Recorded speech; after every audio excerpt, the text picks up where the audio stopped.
O Senhor esteja convosco.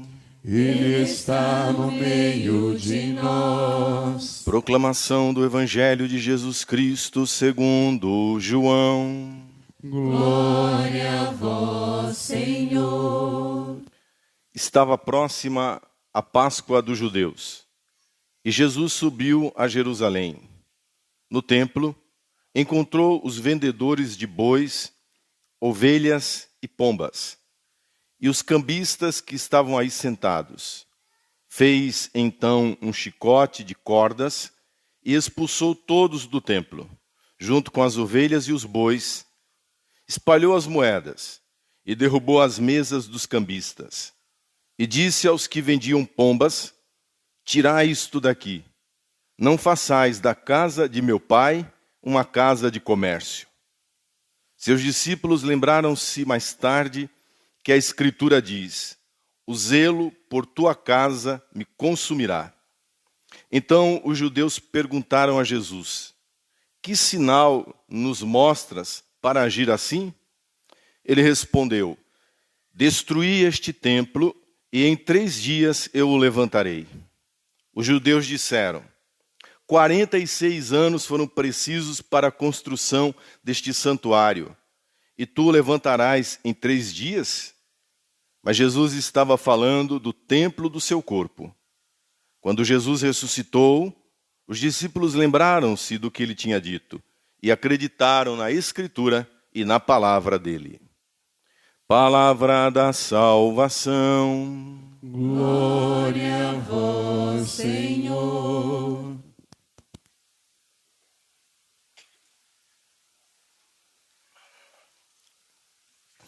Seja louvado nosso Senhor Jesus Cristo. Para sempre seja louvado. A festa de hoje é tão importante que, quando ela cai no domingo, ela substitui as leituras e a própria missa dominical. E se celebra, então, a festa da dedicação da Basílica do Latrão.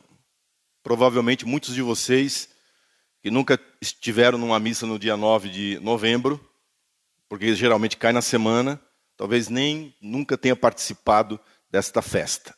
Então, uma ocasião muito importante. E a consciência da grandeza desse dia. Primeira coisa que eu gostaria de chamar a atenção. Uma ideia equivocada de que Jesus não se preocupava com templo, que Jesus não se preocupava com o local onde ele pregava, onde ele administrava as bênçãos. Porque nós vemos no Evangelho Jesus curando numa piscina, Jesus curando na rua, nas beiras das estradas, na casa de um, na casa de outro. Olha o engano disso, que o Evangelho desfaz. O zelo pela tua casa me consome. O Evangelho de São João coloca no início do ministério público de Jesus a expulsão dos vendilhões do templo. Coisa que os outros evangelistas colocam no final do ministério de Jesus. Para mostrar, e é isso que São João está fazendo, que não foi somente um gesto impulsivo de Nosso Senhor, mas que naquele gesto estava descrita a missão de Nosso Senhor. Ele veio para purificar o templo. Ele veio para colocar a casa de Deus, o templo de Deus, no seu devido lugar. Jesus amava o templo. O que Jesus não queria é que o templo tivesse se transformado no que se transformou. Mas não havia outra maneira de não ter se transformado no que se transformou se o homem é pecador. Se o ser humano é terrivelmente pecador, desastrosamente pecador.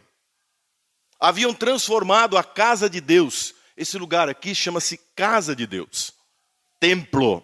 Haviam transformado a casa de Deus, o templo de Israel, em um covil de ladrões. haviam transformado, vou dizer de outra maneira, haviam transformado a religião em um comércio. A religião havia sido transformada em um negócio. E não mudou muita coisa no mundo de hoje. A religião sempre poderá ser, por causa do pecado humano, um negócio escuso. Um negócio bom para quem faz e terrível para quem cai. A religião tinha se transformado em um comércio. Primeiro porque ali no pátio dos gentios, na primeira ala do templo, se fazia uma verdadeira casa de câmbio. Como vinham pessoas de todos os lugares adorar a Deus no templo de Jerusalém, e cada um vinha com a sua moeda, cada um vinha com o seu dinheiro, cada um vinha com a sua cultura. Então ali se fazia o intercâmbio de moeda. Ali era feita a troca da moeda. Então era um banco praticamente. Bom, já que você está trocando moeda e você quer comprar as coisas que serão oferecidas no templo, então já se aproveitava e ali na entrada, e já entrando, já colocando para dentro, boi, ovelha, pombas, moedas, um verdadeiro arsenal, uma feira. Uma feira. A ala dos ricos, olha, já tinha área VIP naquela igreja. Olha, Alphaville achando que estava inventando moda. Já havia a área VIP, que era onde vendia os bois, os touros, que só rico podia comprar. Então havia uma área especial, onde o rico entrava, ele nem se metia com os pobres, área VIP. Para ele comprar o touro e mandar oferecer como sacrifício. E havia a ala dos pobres, que era por onde você ia entrar. A ala que comprava as pombas, as pombinhas. E nessa área, a área onde vendiam as pombinhas, também ficava o lugar onde se colocava as moedas em ofertas, as moedas votivas. Que é onde lembra a viuvinha? Que entra com a moedinha, ficava à parte, para que você não passasse a vergonha da turma ver você colocando uma moeda. Era nisso que havia sido transformado a casa de Deus. Uma casa de exclusão, uma casa de divisão de classes, uma casa de soberba e orgulho, uma casa onde, ao invés de você buscar e encontrar Deus, você estava buscando e encontrando status. Horrível, vergonhoso. Nosso Senhor, cheio de zelo, de amor pela casa de Deus, purifica aquele ambiente de uma maneira que nós não costumamos ver Jesus, com uma atitude que não é comum em Nosso Senhor. Ele faz uma chibata com cordas, ele amarra e vai para cima dos cambistas, derrubando mesas e dando o chicote no lombo do povo. Eu adoraria ver isso aqui em Alphaville. Mas vá vendo, preste atenção. O zelo pela casa de Deus não parou aí. Jesus vai abolir os sacrifícios que eram oferecidos no templo. Porque ele será o sacrifício. Não haverá mais animais para serem sacrificados, porque o sangue dele será derramado na cruz do Calvário.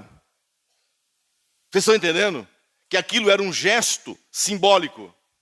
Porque aquela religião está abolida no sangue de Cristo. Essa religião da exclusão, que colocava a mulher no fundos, a mulher não entrava dentro do templo. Havia a ala das mulheres, ela era excluída da adoração. Depois, as tribos de Israel, uma única tribo entrava no santuário, a tribo de Levi, os levitas. E por fim, nem a tribo de Levi, somente os sumos sacerdotes entravam no Santo dos Santos, uma vez por ano. A religião da exclusão, a religião de uma oferenda que não era agradável a Deus, porque o que Deus quer é misericórdia, porque o que Deus quer é mudança de vida, porque o que agrada a Deus é oração, o que agrada a Deus é a verdade. Quando Jesus morre na cruz do Calvário, o véu do santuário, do templo, se rasga de alto a baixo. Vocês escutam isso, nós escutamos isso toda sexta-feira da paixão. Jesus dá um grito na cruz e entrega o Espírito, e o véu do santuário se rasga de alto a baixo. Sabe por quê? Porque agora não há mais entre Deus e os homens outro mediador, senão Cristo Jesus. E foi isso que o Papa falou, chovendo no molhado, porque todo católico sabe disso, que não é Maria Santíssima que faz isso, não são os anjos, não são os santos, muito menos o Padre Ubirajara, esse aqui não faz mesmo. Quem é o único intermediador entre você e Deus? O véu do santuário se rasgou para que você tivesse entrada na presença de Deus pelo sangue derramado por Jesus na cruz do Calvário. Deus não está aqui atrás do seu dinheiro, Deus não está aqui atrás da sua doação, Deus não está aqui atrás da sua conta bancária, Deus não quer saber do seu passado, Deus não quer saber dos seus pecados, Deus não quer saber se essa semana você errou, você caiu. O que Deus pretende com você nesta casa, na casa dele, é que você seja acolhido como filho. Ele é teu pai, e essa é a casa do teu pai que te ama. Se teu pai biológico nunca te amou, esse Deus, na casa dele, te recebe de braços abertos. A profecia de Ezequiel que nós ouvimos na primeira leitura se cumpre então. Do santuário corre um rio de água viva. Essa é a visão que o profeta Ezequiel tem do templo de Deus. Então com certeza não era aquele templo de Jerusalém, porque dali estava escorrendo, era sujeira, pilhagem, roubalheira, espertice. O santuário de Deus tem uma água que escorre dele, e onde esta água toca, ela purifica e dá vida. Eu quero lembrar para você que essa água escorreu do lado de Cristo na cruz do Calvário. Quando Jesus, já morto na cruz, o véu do santuário já rasgado, o soldado, para ter certeza que Jesus estava morto, estocou o lado de Jesus com a lança. E São João diz, nesse mesmo evangelho que nós ouvimos, que do lado aberto de Jesus pela lança, correu sangue e água. A água que purifica, a água do nosso batismo. A água que santifica, a água que transforma-se em sangue de Cristo, em corpo de Cristo, em divindade de Cristo. A água que nos lava na confissão. Veja, se você começar a olhar, essa água está aqui na igreja. A missa começou com a aspersão da água. E mesmo que não houvesse, quando o padre diz, Deus Pai Todo-Poderoso, tenha compaixão de nós, perdoe os nossos pecados. No começo da missa, já a água divina, a bênção divina se derrama sobre nós. É por isso que nós católicos amamos tanto a igreja. Durante 300 anos, a igreja não pôde se reunir numa casa, num templo. A igreja era obrigada a se reunir nas casas, depois escondida nas catacumbas, nos cemitérios. Como nesse momento, não, isso não é somente no passado, como nesse momento acontece na Nigéria, onde a igreja, quando se reúne, tem que se reunir em lugares escondidos, previamente marcados, às vezes com horas de antecedência, porque se souberem, se os muçulmanos radicais souberem, eles vão e matam os cristãos. Nós estamos assistindo um genocídio na Nigéria, no Sudão. A igreja está se reunindo escondida na Nicarágua, em muitos lugares da Venezuela, na China. Se a igreja não tiver em comunhão com o Partido Comunista Chinês, ela é proibida. Acabou de morrer um bispo chinês com 95 anos, que passou pelo menos 14 vezes na prisão. E uma delas durou 10 anos, morreu com 90 e tantos anos. Agora, esse é o que você ouve falar. Foram centenas de bispos mortos na China. Existe uma igreja clandestina na China. A igreja, Roma, o Vaticano, tenta negociar a nomeação de bispos com o partido chinês, mas é complicadíssimo, complicadíssimo. Ninguém fala disso. Você nunca vai ouvir falar disso na Globo. Você nunca vai ouvir falar de genocídio de cristãos nas emissoras abertas, nos canais abertos. Foram 300 anos, não 300 dias, 300 anos de perseguição da Igreja Católica no início. Uma das mais terríveis, a de Nero, e depois a de Diocleciano. Esses santos que nós gostamos tanto, São Sebastião, Santa Inês, São Cosme e São Damião. Esses santos, todos eles, a maioria dos santos antigos, foram assassinados na perseguição de Diocleciano. Foram 300 anos onde ser católico era praticamente assinar um atestado de morte.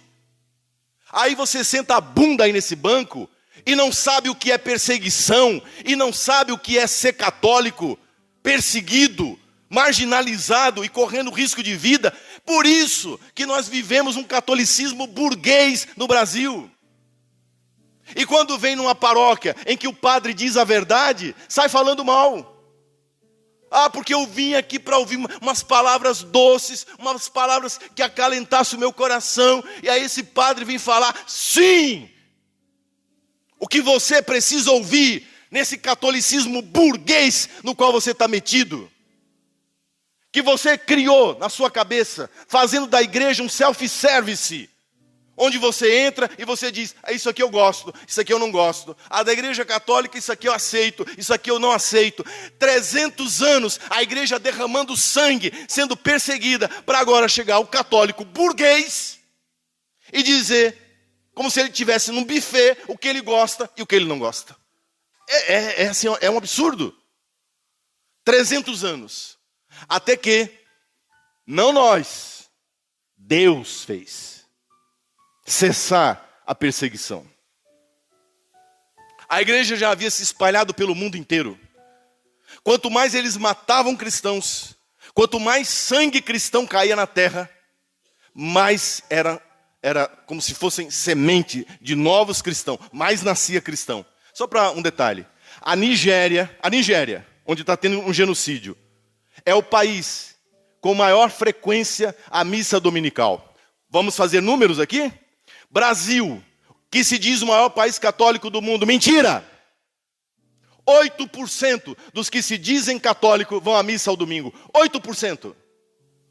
Nigéria, com perseguição e assassinato, 95% dos que se declaram católicos vão à missa todo domingo. Pronto, aqui já desmascarou tudo.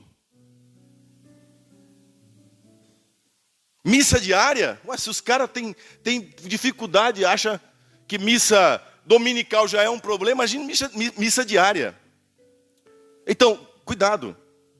Porque a nossa paróquia é uma exceção. Veio um padre aqui celebrar esses dias, ele disse, menino, tem mais gente na missa de meio-dia aqui na tua paróquia do que na paróquia que eu fui em São Paulo esses dias celebrar, no domingo. Eu fui numa paróquia domingo celebrar em São Paulo, tinha menos gente na missa do que aqui na tua paróquia, numa missa das 12 horas do meio-dia. Então não pense que a paróquia Nossa Senhora de Lourdes é critério de análise, não. 300 anos de perseguição, até que Deus tocou no coração de Constantino, o imperador romano. Ele tem uma visão, ele vê a cruz, de novo, a cruz. Essa missa é sobre a cruz. É sobre a cruz que nós estamos falando. E Deus diz para ele: filho, sob esse signo você vencerá.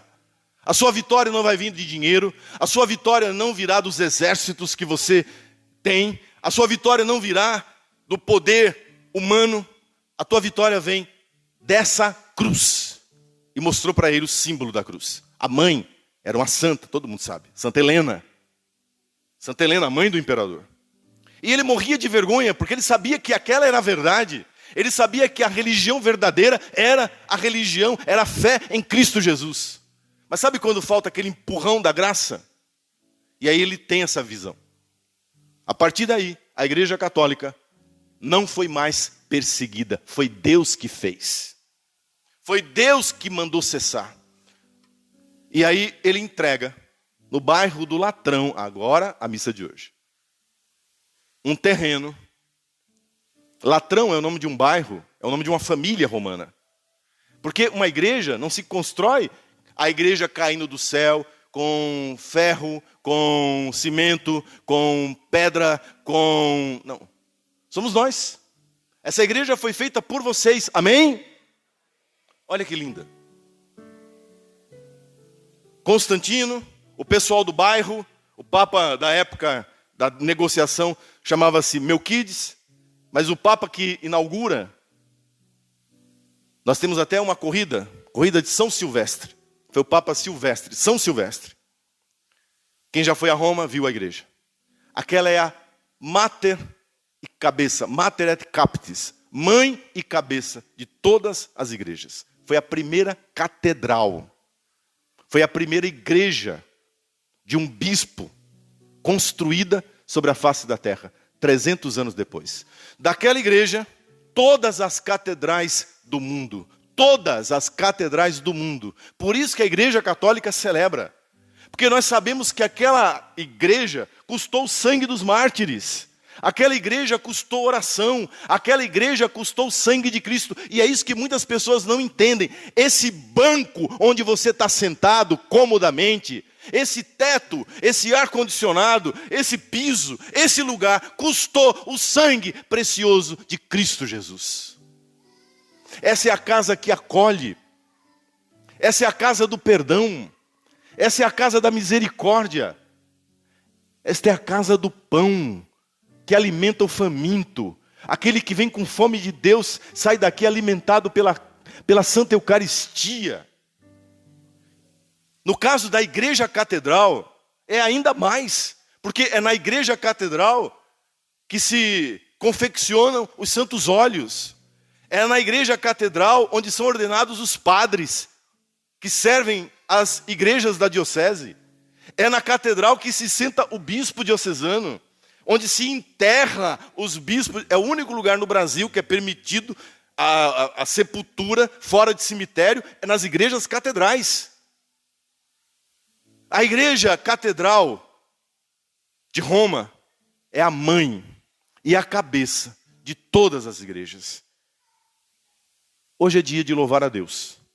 Eu sou católico, apostólico romano. Há 2000 anos, naquela cidade, se sentam os sucessores do apóstolo São Pedro. E no ano 314, se sentou na Basílica do Latrão, aquele que era o sucessor de São Pedro na época. Eu imagino as lágrimas derramadas pelo Papa. Eu imagino a emoção da multidão lotando aquela basílica. Você deve estranhar quem já foi a Roma. Não existem cadeiras para o povo nas basílicas. Agora eles põem, quando tem, mas nunca houve. O povo participava da missa em pé. Não se sentava durante a missa. 2 horas em pé. A única pessoa que se sentava na missa era o bispo, na hora de pregar. Agora é o contrário. Eu estou aqui de pé, e vocês estão aí, lindinhos, sentadinhos. Sabe por quê? Porque a catedral é o lugar do catedrático, daquele que ensina. É o lugar da cadeira. Portanto, a única cadeira é a do bispo. A única cadeira é daquele que faz as vezes do bispo. É aquela cadeira ali, ó. Daquela cadeira se ensina. Há 2000 anos, a mesma doutrina, o mesmo ensinamento, as palavras do mesmo Senhor. E essa é a alegria de ser católico. Você não está numa casa de comércio. Daqui a pouco vai passar a sacolinha aí, você põe se você quiser, se você não quiser, você não põe. Se você tiver, você põe, está tudo certo. Deus te abençoa. Deus te abençoa do mesmo jeito, amém? Daqui a pouco, no final da missa, nós vamos rezar, falar do dízimo, porque é o mês de novembro. Deus toca no coração. E você ajuda a tua paróquia. Isso aqui está de pé, ó. Porque pessoas foram tocadas por Deus, como Constantino foi tocado por Deus. E fez o que precisava fazer. Nós estamos construindo uma catedral em Osasco. Nós tivemos a coragem de derrubar a antiga catedral, que era uma coisa horrorosa, feia, que doía na alma. O pessoal meteu o pau na gente. Vocês destruíram um patrimônio histórico. Ô doido, a igreja histórica foi destruída, foi derrubada na década de 60. Aquela igreja da década de 80, 75, 78. Maluquice. Uma igreja totalmente obsoleta, sem condição de uso. Eu sei que aquela igreja, a catedral, será erguida para a honra e glória de nosso Senhor Jesus Cristo. É um sinal, é um símbolo de uma igreja diocesana. É o símbolo da fé de um povo. Nós, católicos de Alphaville, nos orgulhamos da nossa igreja, da casa do Pai, aqui em Alphaville. Nós nos orgulhamos da gruta. Nós nos orgulhamos da Bom Pastor, amém? Nós nos orgulhamos com santo orgulho. Nós só não fizemos melhor porque não tínhamos ainda condição. Se eu tivesse chego aqui antes, vocês iam ver o tamanho dessa igreja. Mas eu não ia mexer na arquitetura. Essa igreja, se eu tivesse chegado aqui antes, ela ia lá atrás. Eu ia levar até lá onde está a Blue Fit ali. Que é para caber vocês todos numa missa só. Mas nós trabalhamos com o que nós temos, amém?